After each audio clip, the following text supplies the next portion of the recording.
The experience of an instant, however compelling it may be, is easily forgotten if you allow time to close over it. It must be kept shining and gracious in your awareness of time, but not concealed within it. The instant remains, but where are you? To give thanks to one another is to appreciate the holy instant, and thus enable its results to be accepted and shared. To attack your brother is not to lose the instant, but to make it powerless in its effects. You have received the holy instant, but you may have established a condition in which you cannot use it. As a result, you do not realize that it was with you still, and by cutting yourself off from its expression, you have denied yourself its benefit. You reinforce this every time you attack your brother, for the attack must blind you to yourself, and it is impossible to deny yourself and to recognize what has been given and received by you. That is a little passage that I read in the Course in Miracles this morning. I just wanted to share. This is a Course in Miracles. I read this book a lot, once almost every day, and it talks about the holy instant and that being like our ability to be present and calm in our bodies and in a state of health. And it always reminds me, of course, of the cells, but it reminds me of the brainwave states as well. And like a lot of us are stuck in this high beta wave frequency, and this is the high cortisol, high inflammation. You know, this is like when we're stuck here in this high beta wave frequency, we're overexposed to any type of disease, any type of chronic disease or illness within the body. Because what this does is, if we're in this high cortisol state, we're not dropping down to these lower healing frequencies during the night. This is related to melatonin and also to the immune system in this restorative state. And it's like a lot of us are just addicted to the stress response. And I too, like, I love coffee. I love caffeine. And over the last like few days too, I'm like, Rachel, you need to, calm down with this caffeine intake, because I love to be like, just like, I just love to, just move really fast and feel stimulated in my brain. And, you know, um, it's like being high, and, but we're like addicted to this state, and a lot of us don't know how to even drop down. Like, I try to practice dropping down into these lower, like, theta wave states. If you learn how to meditate, you can change your brainwave states.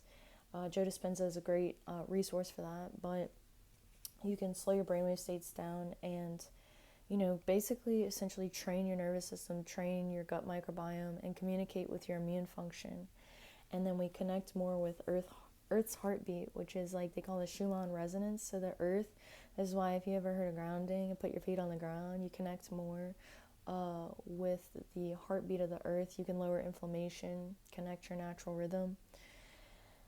And yeah, so that was what I was thinking about this morning as I read that little quote there. But, it's also like we get caught up in, like, the holy instant, we get caught up in, like, thinking we need to move so fast. Or it's like sometimes, like, myself, I am like, oh, I need to hurry up and, I need to hurry up and go do this meditation. I need to hurry up and go do this walk and do this exercise. Like, in this moment right now, you can, like, unclench your butt cheeks, unclench your anus. They call it anal clenching, where you clench your anus at the bottom, of your spine, back there in the nether regions, and we tend to be really tight, and it stops our energy from flowing up and down our spine. Being tight and tense is not your natural state. And I read this quote the other day that was so beautiful. It says, tension is who you think you are, and relaxation is who you truly are. So, like, when we're tense, we have this field, this guard. And, as we grow older or we get into the dehydrated state, we get into this tension place. Like, when our hormones are off, when we're having issues with our health, we get into this tense place within the instant of time. You're tense instead of being, like, nice and relaxed. And when you're nice and relaxed, like, you think of like a trampoline or something, like, even if a stressful event comes, like, yeah, you can bend, but you'll pop right back up, right? But when you're in a stressful place, the ability for flexibility is not, it's not there. Like, if you were hydrated, you'd be able to, your capacity for resilience and coming back to the midline is a lot better than if you're stretched thin. So staying hydrated is an important part, and a lot of people talk about getting magnesium to be magnesium for relieving anxiety, and because we deplete magnesium when we're stressed, when we're tense, we deplete magnesium, we deplete our minerals. So it's like, Google, like, what are the highest containing magnesium foods, and then at the back of it you put biochemistry, so it'll give you some papers instead of just like articles like that people have posted just randomly online. You want to get the mechanics of the cell, so that, it's like, if you understand the cell and how important magnesium is for the cell, sodium, potassium, calcium, all these things, it's like, I was thinking yesterday, I'm like, how could they ever say that salt was bad for us? It's like, they could have just said, your arms are bad for you, don't use your arms, use your feet for everything in the environment. Because sodium is such a core part. That's actually why I have this little Malden sea salt flakes right here. I just started using these. I'm not sponsored or anything, but I like the sea salt. This is the one that I use. It's like, how can you fear your own body? How could you fear these elements of your own body? And it's like saying, don't use your arms, and you go around like fearing, if I use my arms, like something bad's gonna happen, but sodium is a key important part of our cell functioning, and so is cholesterol, and so is fat, healthy fats and healthy cholesterol, and our body produces cholesterol. Every single cell has cholesterol in the cell membrane. It's a lipid membrane, it's a fat membrane, so fat is so important. It's just like, don't fear your body. Anytime you start to fear, like, oh, is that bad for me? Like the Course in Miracles says, like, if you start to fear something, that's not the right place. Because when you know it's right for you, you feel this place of calmness inside the body. Your intuition is always guiding you, is always talking to you. So even if you're uncertain about something, like, you can ask your body, like, I ask myself in the morning, I'm like, okay, what would make me, what actions could I take that would leave me feeling the most fulfilled this morning, And it's not always the same, right? Because, like, I'm a woman, we have a monthly menstrual cycle, so my hormones are always different. So I'm listening to my body and what I need at that particular time of the month.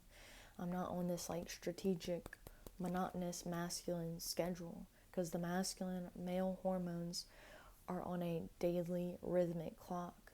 Our female hormones, we're on a 28-hour cycle. So there's 24 hours in a day. How can you be on a 28-hour cycle? Well, our bodies are different. We need beauty sleep. We need more rest, right? And different times of the month, our sugar wants to be higher. Our estrogen, our insulin wants to be higher to produce progesterone. Sometimes it wants to be lower to produce estrogen. So as a woman, we require a little bit more communication with our own bodies than a typical male would. But if you just ask your body, like, what do I need right now? I think that we always get the answers. They say, asking you shall receive. So yeah, like, don't fear your body. Don't fear the things that we've been taught. Because there's a reason that, like, all of our chronic diseases have skyrocketed. Like, all of these neurological diseases have come into place. And the basis of it is fear, and then not understanding what we need at the cellular level. So you got this. Always stay moving. Stay in connection and conversation with your mitochondria. And it's going to be good. It's going to be good. My manager said today, rock bottom is a great place to be because you can only go up. And I like that. I like that a lot because it's true. When you feel like, my stomach just gurgled. When you feel like you're at the bottom, you're just starting over. Wow, what a place. You can build anything you want. You can be whoever you want to be. You can be whoever you want, even yourself. And yeah, I'll leave this here. I'm about to go for a little walk. Because I love walking. It's like my meditation. So, I will pick one card because I just feel compelled. What did you expect? What did you expect? What did you expect? What does that mean to you? What did you expect? You know, keep moving. That's why I just keep thinking about keep moving. Like, if you feel tired, you know, you want to ask for that energy. When you ask your body for that energy, you know, you can do things that communicate with your body. So like walking, stretching, you know, 10 squats in the morning. You know, sometimes you have to ask for that energy. You know, for every action, there's an equal and opposite reaction. So when you are pushing energy out, you're going to get it back. And it's that same thing. It reminds me of that quote I read the other morning with space-time. Einstein's relativity is that space-time is bent in the presence of energy and matter. That's so beautiful. Like, every time you move, you know, every time you eat a meal, you are bending space and time.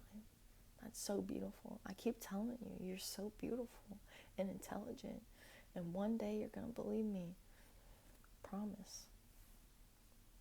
Anyway, I'll leave this here. You can like, share, and subscribe if you want to hang out and follow along for more. You can share it with somebody if you think it will benefit them in some way. But as always, I wish you the best of luck.